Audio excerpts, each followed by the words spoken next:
Un exercice militaire massif. Met Taïwan sur les nerfs. Mais l'esbrouffe cache-t-elle la plus grande peur de la Chine?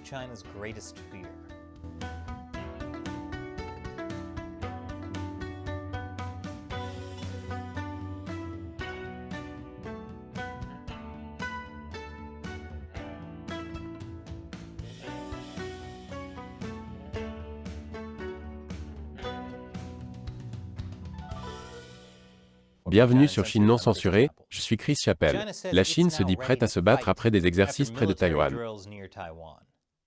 Mais les États-Unis le sont-ils?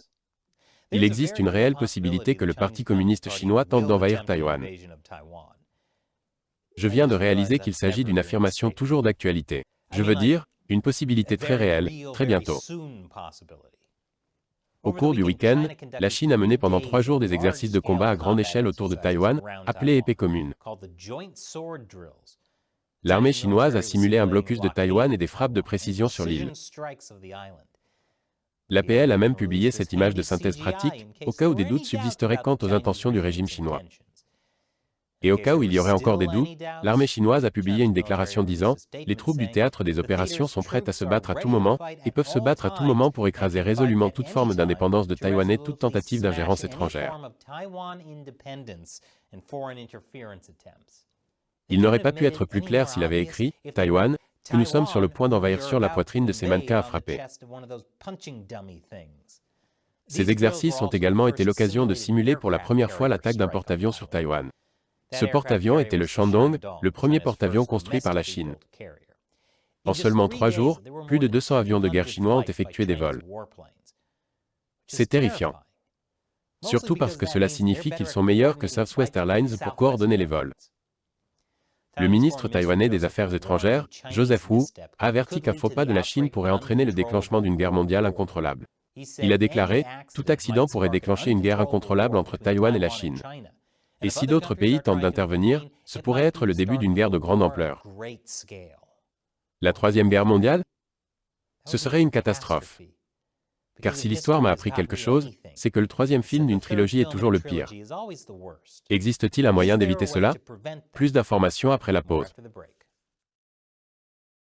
Bienvenue à nouveau. Il est très clair que la Chine veut s'emparer de Taïwan. La question est de savoir ce que l'on peut faire pour l'en empêcher. Les Taïwanais n'aiment pas le PCC. Pendant les exercices de la Chine, ces faux badges de l'armée de l'air ont fait le tour du monde. Ils ont été réalisés par un artiste taïwanais et représentent un ours noir de formeau tenant le drapeau taïwanais et frappant Winnie l'ourson. Je ne savais pas que j'avais besoin d'un de ces badges, mais maintenant j'en ai besoin. Voilà à quel point Xi Jinping est mauvais, il incite les gens à encourager la violence contre des personnages d'enfance bien-aimés. Imaginez que quelqu'un soit si méchant, que vous ayez envie d'acheter un autocollant montrant Kermit la grenouille en train de se faire piétiner. Mais les États-Unis prennent également des mesures. Pendant que les exercices chinois se déroulaient, les États-Unis ont mené une opération de liberté de navigation en envoyant un destroyer près du récif Mischief, dans la mer de Chine méridionale, pour contester les revendications de la Chine sur ce territoire. La Chine y a construit une île artificielle. La Chine a critiqué les États-Unis pour leur intrusion illégale, alors qu'ils s'entraînaient à envahir Taïwan. C'est comme si un tueur en série se plaignait que quelqu'un à côté de lui commet une infraction routière. L'opération de liberté de navigation est importante, car les voies navigables autour des Philippines et dans la mer de Chine méridionale contiennent certaines des routes commerciales les plus précieuses du monde. Si la Chine s'empare de Taïwan, la mer de Chine méridionale sera essentiellement fermée. La Chine contrôlerait alors des milliers de milliards de dollars de trafic maritime. Juste avant ces récents exercices épées communes, la Chine a déclaré qu'elle commencerait à inspecter les navires dans le détroit de Taïwan. Ils essaient de créer un blocus? Comme dans La menace fantôme, la trilogie des préquels de la guerre des étoiles. Une trilogie si mauvaise qu'elle pourrait même être pire que les guerres mondiales 1 à 3. Mais les États-Unis et les Philippines entament aujourd'hui leurs plus grands exercices militaires conjoints, impliquant plus de 17 000 soldats, dont 12 000 Américains. Officiellement, les États-Unis et les Philippines affirment que ces exercices ne sont pas une réponse à ceux de la Chine. Ils ont été planifiés à l'avance. Mais c'est comme si l'on disait que l'achat d'un tas de feux d'artifice à la fin du mois de juin avait été planifié à l'avance et qu'il ne s'agissait pas d'une réponse au 4 juillet. Vous saviez qu'il allait arriver, alors vous faites des provisions d'explosifs. Les États-Unis renforcent leur présence militaire dans la région en réponse aux menaces croissantes de la Chine. Les États-Unis auront désormais accès à 4 nouvelles bases militaires aux Philippines. tout près des eaux territoriales contestées. Mais certains se demandent si tout ce soutien américain à Taïwan et cette activité militaire accrue dans la région ne nous pousse pas vers une guerre avec la Chine. Selon la BBC, les exercices américains aux Philippines pourraient susciter la colère de la Chine. Mais pour être juste, tout provoque la colère de la Chine. Même Winnie l'ourson. Si ce vieil ours stupide vous énerve, vous n'avez pas besoin d'une armée, mais d'un câlin. Certains affirment que les exercices de la Chine près de Taïwan sont une réponse à la rencontre entre la présidente taïwanaise Tsai Ing-wen et le président de la Chambre des représentants des États-Unis, McCarthy. Cette rencontre a eu lieu, malgré les avertissements de la Chine. Aujourd'hui, la Chine, en colère, riposte à Taïwan par des exercices militaires.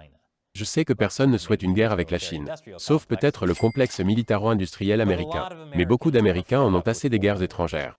C'est pourquoi je dis ceci. Un soutien accru des États-Unis à Taïwan ne nous rapproche pas de la guerre.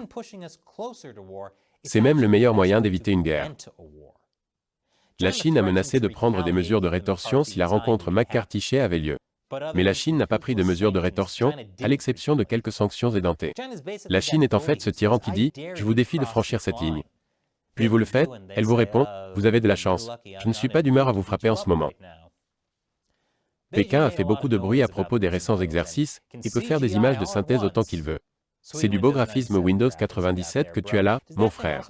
Est-ce que ce truc est aussi livré avec le démineur? Mais le Parti communiste commence à s'inquiéter du soutien accru des États-Unis à Taïwan et de la méfiance croissante à l'égard de la Chine. Il y a un an, la Chine a organisé des exercices militaires près de Taïwan après la visite de Nancy Pelosi, alors présidente de la Chambre des représentants, à Taïwan. Les médias ont bien sûr parlé de la colère de la Chine. Il faut penser aux sentiments du peuple chinois, n'est-ce pas? C'est une excuse stupide, bien sûr, parce que si vous êtes dans le Parti communiste depuis assez longtemps, vous n'avez plus de sentiments. Mais voilà, ces derniers exercices sont en fait un pas en arrière par rapport à ceux qui ont eu lieu après le voyage de Pelosi. Après le voyage de Pelosi, les exercices à balles réelles ont perturbé les vols et la navigation dans l'une des voies maritimes les plus fréquentées pour le commerce mondial. Cette fois-ci, la navigation et le trafic maritime se sont largement poursuivis normalement. Si cette tendance se poursuit, leur prochaine colère pourrait bien consister à jeter un gros caillou dans l'océan. Oui, c'est ça. Cela vous montrera qu'il ne faut pas nous défier. Le Parti communiste tente de donner l'image d'une fureur croissante, d'une escalade en réponse au soutien américain à Taïwan. Mais c'est le contraire qui est vrai. Plus les États-Unis soutiennent Taïwan, mieux c'est. Le PCC ne veut pas risquer une guerre avec les États-Unis. Même eux savent que la troisième d'une trilogie est toujours la pire. C'est pourquoi le PCC mène cette campagne de propagande pour faire croire aux Américains qu'il vaut mieux abandonner Taïwan pour éviter la guerre. Mais la vérité est que l'abandon de Taïwan assurera une invasion chinoise. Soutenir Taïwan maintenant est le meilleur moyen de prévenir une invasion. Tenir tête à un tyran le fait reculer. C'est le cours élémentaire 101. Dans un épisode récent de notre podcast Chine non scénarisé, nous nous sommes entretenus avec le colonel Grant Newsam, un ancien officier de renseignement des marines. Selon lui, si la Chine parvient à faire hésiter les États-Unis pendant seulement 3 jours à faire quelque chose après une invasion de Taïwan, elle conquérera l'île. Les régimes autoritaires ne veulent pas la paix. Ils veulent conquérir. C'est pourquoi le soutien des États-Unis à Taïwan est aujourd'hui si important. Car après le début de l'invasion chinoise, il pourrait être trop tard. Et cette émission n'existerait pas sans le soutien de spectateurs comme vous. YouTube démonétise, supprime et désabonne secrètement les utilisateurs de cette chaîne. Si vous souhaitez soutenir cette émission, vous pouvez acheter l'un de ces superbes posters de voyage de l'ouest de Taïwan dans notre boutique, à l'adresse chinauncensored.tv/merchandise. Vous pouvez également rejoindre l'armée de 50 cents de Chine non censurée en contribuant à l'émission sur Patreon. Vous bénéficierez d'un tas d'avantages, dont la possibilité de me poser des questions auxquelles je répondrai dans l'émission. La question d'aujourd'hui est posée par Peter Parker. Bonjour, je suis taïwanais. Je viens de rejoindre l'armée de 50 cents. Merci de dire au monde pourquoi Taïwan est important et de nous soutenir. Question, que peuvent faire les citoyens taïwanais pour aider à stopper une éventuelle invasion du PCC? J'espère pouvoir contribuer à la paix, ne serait-ce qu'un tout petit peu. C'est une excellente question. Je pense que l'une des choses les plus importantes que vous puissiez faire est de garder un œil sur la subversion communiste à Taïwan. Le PCC préférerait que Taïwan se rende sans combattre. Ils essaient donc de faire des percées économiques, d'influencer les élections, d'utiliser la guerre psychologique pour tenter de faire croire aux Taïwanais qu'il ferait mieux de s'allier à la Chine. Si vous rencontrez des personnes qui pensent de la sorte, en particulier s'il y a des politiciens qui défendent une position favorable au PCC, parlez-leur. Aidez-les à comprendre ce qui est en jeu. L'une des plus grandes forces de Taïwan est son soft power. Lorsque la Chine a tenté d'exercer une pression économique sur Taïwan en boycottant les fruits taïwanais, cela s'est retourné contre elle, car d'autres pays sont intervenus et ont augmenté les ventes. Participez à ce mouvement. Montrez aux pays du monde entier à quel point Taïwan est merveilleuse et ce qu'elle a à offrir. L'ensemble du monde technologique moderne dépend des semi-conducteurs fabriqués uniquement à Taïwan. Plus les pays du monde entier verront l'importance de Taïwan, plus ils seront disposés à défendre Taïwan face à l'agression communiste chinoise. Essayez de devenir moins dépendant des produits chinois. Même si la Chine menace d'envahir Taïwan, elle reste le principal partenaire commercial de l'île. C'est insensé. Cherchez des alternatives. Encouragez les autres à faire de même. Si vous le pouvez, créez des alternatives aux produits fabriqués en Chine. Et boycottez les entreprises qui mettent Taïwan en danger en travaillant avec le PCC. Il y a un tas de choses que vous pouvez faire. Et peut-être que tous ceux qui nous regardent ont eux aussi de bonnes idées. Si vous pensez à quelque chose, laissez un commentaire ci-dessous. Merci pour votre question et votre soutien, Peter Parker. Et merci de nous regarder. Encore une fois, je suis Chris Chappell, à la prochaine fois.